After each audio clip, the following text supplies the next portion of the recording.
Good morning. എല്ലാവർക്കും സുഖമല്ലേ? ഞാൻ കുറച്ച് ഫിലോസഫി പറയാൻ കരുതി ഇന്ന്. ഫിലോസഫി അല്ല, ലൈഫ് എന്ന് പറഞ്ഞാൽ ഈസിയാണോ ഡിഫിക്കൽട്ടാണോ? എന്താ നിങ്ങൾക്ക് തോന്നുന്നേ? അത് തീർച്ചയായിട്ടും ഡിഫിക്കൽട്ടാണ്.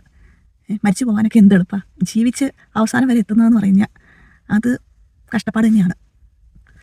നമ്മുടെ ലൈഫിലെ നമ്മൾ ഒരുപാട് സ്ഥലത്ത് നമ്മൾ ചിന്തിക്കും, ഓക്കെ നമ്മൾ സാറ്റിസ്ഫൈഡ് ആയി, നമ്മൾ ഹാപ്പിയാണ്, നമ്മൾ എത്തേണ്ട സ്ഥലത്ത് എത്തിയെന്ന്.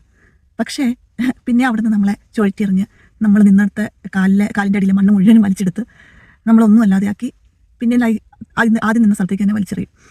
പിന്നെ അവിടെ നമ്മൾ തുഴഞ്ഞ് കുറേ എത്തും, അവിടെ നിന്ന് പിന്നെയും പോവും.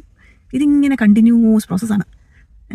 പിന്നെ ഒരു ഗ്യാപ്പൊക്കെ കിട്ടി വരുവാണെങ്കിൽ എല്ലാവരും കുഴപ്പമില്ലാതെ അങ്ങ് കോപ്പി ചെയ്യും. പിന്നെ ഉള്ളതില്ലേ, നമുക്കൊരു വലിയ പ്രശ്നം ഉണ്ടായി, അതിലും വലിയൊരു പ്രശ്നം നമ്മുടെ ലൈഫിൽ ഉണ്ടാവുകയാണെങ്കിൽ ഈ ആദ്യത്തെ പ്രശ്നം അതൊരു വലിയ ഇഷ്യൂ ആയിട്ട് നമുക്ക് തോന്നത്തില്ല. അതെപ്പോഴും ഒരു വലിയ ചെറിയ വരയുടെ സൈഡിൽ വരച്ച് കഴിയുമ്പോഴത്തേക്കും ആ വലിയ വരയ്ക്കാണല്ലോ ഇമ്പോർട്ടൻസ്. ഇപ്പം എന്ത് പ്രശ്നങ്ങളുണ്ടെങ്കിലും ഒരു നേരം നമ്മൾ ഫുഡ് കഴിച്ചില്ല, അല്ലെങ്കിൽ 2 നേരം 3 നേരം ഫുഡ് കഴിക്കാൻ കിട്ടിയില്ല, വെള്ളം കുടിക്കാൻ കിട്ടിയില്ലെങ്കിൽ നമ്മുടെ പ്രോബ്ലം മുഴുവൻ എല്ലാത്തിലും ഉപരി അതായി മാറും. അപ്പം ഈ പ്രോബ്ലംസ് എന്ന് പറയുന്നത് അതിൻ്റെ ഒരു പ്രയോറിറ്റിയും കാര്യങ്ങളും മാറിക്കൊണ്ടിരിക്കും.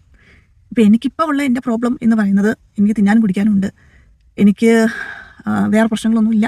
അതുകൊണ്ട് ഇപ്പോൾ എനിക്ക് കിട്ടിയ വലിയൊരു പ്രോബ്ലമായിട്ട് ഞാൻ എടുക്കുന്നു. എനിക്ക് നാളെ ഈ പ്രോബ്ലം ആയിരിക്കത്തില്ല വലിയൊരു പ്രയോറിറ്റി. അപ്പോൾ എല്ലാ പ്രോബ്ലംസിനെയും അങ്ങനെ പോസിറ്റീവായിട്ട് എടുക്കുക.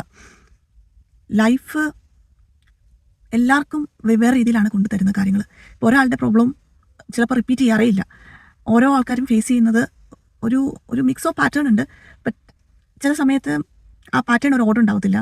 ചില സമയത്ത് ആ പാറ്റേൺ നമ്മളറിയുന്ന ചുറ്റുപാടിലുള്ള ആർക്കും ഉണ്ടായിട്ടുള്ള പാറ്റേൺ ആയിരിക്കത്തില്ല. അപ്പം ഇതിനെ ഫേസ് ചെയ്യാന്നുള്ളത് കംപ്ലീറ്റ്ലി ഒരു പുതിയ കാര്യമാണ്. നമുക്ക് എവിടെയും ചോദിക്കാനൊന്നുമില്ല. നമ്മുടെ ഫ്രണ്ട്സിനും ഇത് എക്സ്പീരിയൻസ് ഒന്നും ഉണ്ടാവത്തില്ല. അവരും നമുക്ക് തരഞ്ഞു തരുന്ന ഉപദേശങ്ങളോ ഐഡിയാസോ ഒന്നും ആ പ്രസൻറ്റ് സിറ്റുവേഷനിൽ വാലിഡ് ആയിരിക്കത്തില്ല. അപ്പം ഏതൊരു പ്രശ്നം നമ്മുടെ ലൈഫിലുണ്ടായാലും അതിൽ ചാടിക്കേറി ഒരു റിയാക്ഷനും കൊടുക്കാതെ കുറച്ച് ടൈം കൊടുക്കുക അതിന്. അത് നിങ്ങളുടെ ഉള്ളിൽ തന്നെ നിങ്ങൾക്ക് കിട്ടുന്ന ഒരു പ്രോബ്ലത്തിന് 5 സ്റ്റേജ് ഉണ്ട്. ഗ്രീവിങ് പ്രോസസ്സ്, ഗ്രീഫ് എന്ന് പറയുന്ന നമുക്കുണ്ടാകുന്ന എന്ത് പ്രശ്നങ്ങളെയും അതിനെ നമ്മൾ എടുക്കുന്നത് ഈ 5 സ്റ്റെപ്പുകൾ വഴിയാണ്.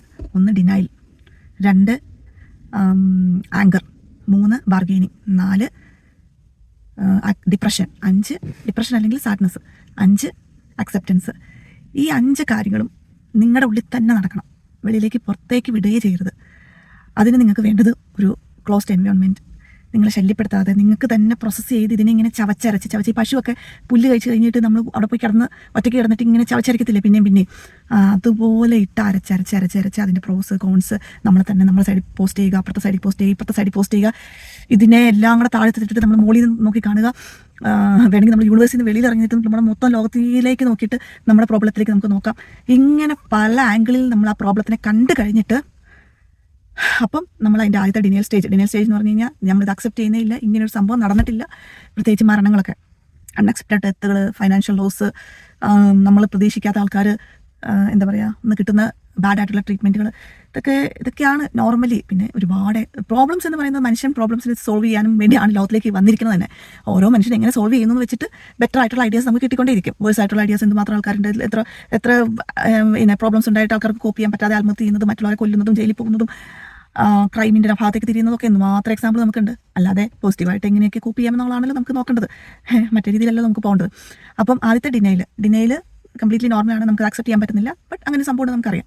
രണ്ടാമത്തെ ദേഷ്യമാണ് ഏറ്റവും ക്രിട്ടിക്കൽ ആയിട്ടുള്ള ഒരു ഇമോഷൻ. അത് നമ്മളെ ഭയങ്കരമായിട്ട് കൺട്രോൾ ചെയ്തില്ലെങ്കിൽ നമ്മുടെ കയ്യിൽ നിന്ന് പോവും. അത് പിന്നെ പിടിച്ചാൽ കിട്ടത്തില്ല തിരിച്ച്.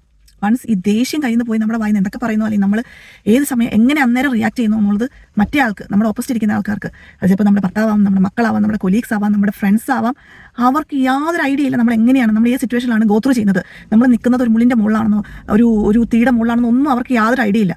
അവർക്ക് ആകെ കിട്ടുന്നത് നമ്മൾ അവരോട് വെർബലി അബ്യൂസീവായി, അല്ലെങ്കിൽ നമ്മൾ അവരോട് ദേഷ്യപ്പെട്ടു, അത് മാത്രമാണ് അവരുടെ തലയിൽ കത്തത്തുള്ളൂ. അത് അവരുടെ ഫസ്റ്റ് പ്രോബ്ലമായി മാറും. അതായത് അവർക്കൊരു പ്രോബ്ലം ഇല്ലാതിരുന്ന സമയത്ത് നമ്മുടെ ഈ പ്രോബ്ലം സോൾവ് ചെയ്യാൻ വേണ്ടി അവരുടെ തലയിലേക്ക് ഇട്ട് അത് അവർക്ക് വലിയൊരു പ്രോബ്ലമായിട്ട് മാറും. അതുകൊണ്ട് ഒരിക്കലും ആങ്കർ സെൽഫായിട്ട്, അതായത് ഒരു റൂമിനകത്ത് കയറാൻ നിങ്ങൾക്ക് തല്ലിപ്പൊട്ടിക്കാൻ പറ്റുന്ന സാധനങ്ങൾ ബക്കറ്റ് എന്നാണ് സിനിമയിലൊക്കെ കണ്ട പോലെ തല്ലിപ്പൊട്ടിക്കാൻ പറ്റുന്ന പൊട്ടിക്കുക, അല്ലെങ്കിൽ സ്ക്രീം ചെയ്യുക, അല്ലെങ്കിൽ കുറേ തെറികൾ വിളിക്കുന്നതിനോടൊക്കെ ഞാൻ എതിരായിരുന്നു. പക്ഷേ നമ്മുടെ സ്പേസിൽ നമ്മൾക്കത് റിലീവ് ചെയ്യുന്നുണ്ടെങ്കിൽ വൈ കാണ്ട് എന്നാണ് ഇപ്പോൾ ഞാൻ ചിന്തിക്കുന്നത്. 40 വയസ്സിൻ്റെ തിരിച്ചറിവെന്ന് ഞാൻ പറയാം. അങ്ങനെ ആങ്കർ ഒന്ന് അടിക്കാൻ കഴിഞ്ഞ് കഴിയുമ്പം നമ്മുടെ ബാർഗെയിനിങ് സ്റ്റേജ് എന്ന് പറഞ്ഞാൽ ഞാൻ ഇങ്ങനെ ചെയ്യുമായിരുന്നെങ്കിൽ അങ്ങനെ കിട്ടില്ലായിരുന്നല്ലോ, അല്ലെങ്കിൽ ഞാൻ അന്ന് ഇങ്ങനെ ഒരു ഡിസിഷൻ എടുത്താൽ മതിയായിരുന്നു, അങ്ങനെയാകുമ്പോൾ ഇങ്ങനെ സംഭവിക്കില്ലായിരുന്നല്ലോ. ഇതൊക്കെ അക്ഷരം പ്രതി ശരിയാണ്. ഇത് ആര് ചെയ്താണെങ്കിലും ഈ പ്രോസസ്സ് ചെയ്താണെങ്കിലും ഇത് ഏതൊരു കുഞ്ഞു കാര്യത്തിന് പോലും, അതായത് ഇപ്പം നമ്മൾ സ്കൂളിലേക്ക് ഒരു കൊച്ചിനെ ലേറ്റായിട്ട് കൊണ്ടുവിടുന്ന അത്രയും നിസ്സാര കാര്യത്തിന് പോലും നമ്മൾ ഇതെല്ലാം ചിന്തിക്കും. നേരത്തെ എഴുന്നേറ്റിരുന്നെങ്കിൽ സംഭവിക്കത്തില്ലായിരുന്നല്ലോ, ഞാൻ ആ സാധനം ചെയ്യാൻ പോയത്, അല്ലെങ്കിൽ ചെയ്യേണ്ടായിരുന്നു. അങ്ങനെ ആ ബാർഗെയിനിങ് സ്റ്റേജ് കഴിഞ്ഞിട്ട് വരുന്നതാണ് ഒരു സങ്കടക്കടൽ. അതാണ് ഏറ്റവും കൂടുതൽ സമയം നിൽക്കുന്ന ഒരു സാഡ്നെസ്, ഡിപ്രഷൻ. അതൊന്ന് കഴിഞ്ഞ് കിട്ടാൻ വർഷങ്ങളെടുക്കും. ഡിപ്പെൻസ് അപ്പോൾ കേട്ടോ, ഓരോരുത്തരുടെ കാലിപ്പനുസരിച്ച് വ്യത്യാസപ്പെട്ടിരിക്കും. ബട്ട് ഒരു വലിയ കടൽ നീന്തി കിടക്കുന്ന പോലെയാണ് ഈ സാഡ്നെസ് എന്ന് പറയുന്നത്. ചിലപ്പോൾ അത് ആൾക്കാരിൽ പിന്നെ ഇതിങ്ങനെ അക്സെപ്റ്റ് ചെയ്തെങ്കിലും ഈ സാഡ്നെസ് പോകത്തില്ല. അതിങ്ങനെ എന്താ പറയുക, ഉള്ളിക്കിടന്ന് പോയി പുകഞ്ഞ് ജീവിക്കുന്ന ആൾക്കാരുണ്ട്. നമ്മൾ തന്നെ സഹിച്ചേ പറ്റുള്ളൂ. ആർക്കും നമ്മുടെ ലൈഫിൽ വന്നിട്ട് അതിനെ കോപ്പി ചെയ്യാനോ അതിനെ തിരുത്താനോ അല്ലെ അതിനെ മേക്കപ്പ് ചെയ്യാനോ പറ്റത്തില്ല. അത് നിങ്ങളുടെ self capacity, self esteem, ego, dignity, ഇതിനെല്ലാം നിങ്ങളുടെ ജീനെ, നിങ്ങളുടെ ബിഹേവിയർ പാറ്റേണിനെ, നിങ്ങളുടെ എൻവയോൺമെൻറ്റിനെ എല്ലാം ഡിപ്പെൻഡ് ചെയ്തിരിക്കും. അത് നിങ്ങൾ കോപ്പി ചെയ്യാൻ പറ്റത്തില്ലെങ്കിൽ തെറാപ്പി സീക്ക് ചെയ്യുക, സൈക്കോളജിസ്റ്റിനെ കാണുക. അതൊരു സൈക്കാട്രിക് സൈക്കോളജി രണ്ടാണ്. ഇപ്പോൾ ഈ സൈക്കോളജിസ്റ്റിനെ കണ്ടുവെന്ന് പറഞ്ഞാൽ നിങ്ങൾ ആരും ഭ്രാന്തിയായിട്ട് മുദ്രവട്ടപ്പെടുത്തില്ല. ഇപ്പോഴത്തെ കാലത്ത് അത് കോമൺ ആണ്, നോർമലാണ്. ഇപ്പോൾ ഈ സങ്കടത്തിലൂടെ കടന്നു പോയാൽ മാത്രമാണ് നമുക്ക് അക്സെപ്റ്റ് ചെയ്യാനും പറ്റത്തുള്ളൂ. അപ്പം അതിന് സമയമെടുക്കും. അത് നമ്മൾ മറ്റേ ആളോട് പറയുക, അല്ലെങ്കിൽ നമുക്കുണ്ടായ ആ സാഹചര്യത്തോട് നമ്മൾ തന്നെ പറയുക, സമയമെടുക്കും. എനിക്കൊരു ദിവസം കൊണ്ട് പറ്റത്തില്ല, എനിക്ക് 2 ദിവസം കൊണ്ട് പറ്റത്തില്ല, എനിക്ക് 5 ദിവസം വേണം, 10 ദിവസം വേണം, എനിക്കൊരു വർഷം, 2 വർഷം, 3 വർഷം. ചിലപ്പം അതൊരു ഓൺഗോയിങ് പ്രോസസ്സായിരിക്കും. നമ്മുടെ മരണം വരെ നമ്മുടെ ലൈഫിലുണ്ടാവും. അത് എത്രയും പെട്ടെന്ന് നമുക്ക് അക്സെപ്റ്റ് ചെയ്യാൻ പറ്റുവാണെങ്കിൽ, നമുക്ക് എല്ലാം മറക്കാൻ പറ്റുവാണെങ്കിൽ നമ്മുടെ ലൈഫിൽ പീസ് കിട്ടും. ഇത് നമ്മൾ ചെയ്യുന്നത് ഇത് മറ്റാർക്കും വേണ്ടിയല്ല കേട്ടോ. ഈ കാര്യങ്ങൾ മൊത്തം ചെയ്യുന്നത് നമുക്ക് സമാധാനം കിട്ടാൻ വേണ്ടിയാണ്. നമുക്ക് മറ്റൊരാളോട് റിവെഞ്ച് ചെയ്യണം എന്നൊരാഗ്രഹം ഉണ്ടെങ്കിൽ റിവെഞ്ചൊക്കെ നമുക്ക് ചെയ്യാൻ പറ്റും. ബട്ട് അതുകൊണ്ട് നിനക്ക് സമാധാനം കിട്ടുമോ? കിട്ടുമെങ്കിൽ ചിലപ്പോൾ റിവെഞ്ച് ചെയ്തോ. പക്ഷെ അതും ഡിപ്പെൻഡ് ചെയ്തിരിക്കും, ഓരോരുത്തരെയും മെൻറ്റാലിറ്റി വെച്ചിരിക്കും. ഞാൻ പല ആൾക്കാരെയും കണ്ടിട്ടുണ്ട്, റിവെഞ്ച് ചെയ്തു, ബട്ട് ആൾക്ക് അതുകൊണ്ട് സമാധാനം കിട്ടുന്നില്ല, മറ്റേ ആളുടെ സമാധാനം പോയി. ഇതിനകത്ത് ക്ഷമിക്കാൻ പറ്റുവാണെങ്കിൽ അത് വലിയൊരു കാര്യമാണ്. അതെല്ലാവർക്കും പറ്റുന്നൊരു കാര്യമല്ല. ക്ഷമിക്കുക എന്നുള്ളത് ഭയങ്കര ടഫായിട്ടുള്ളൊരു ജോബാണ്.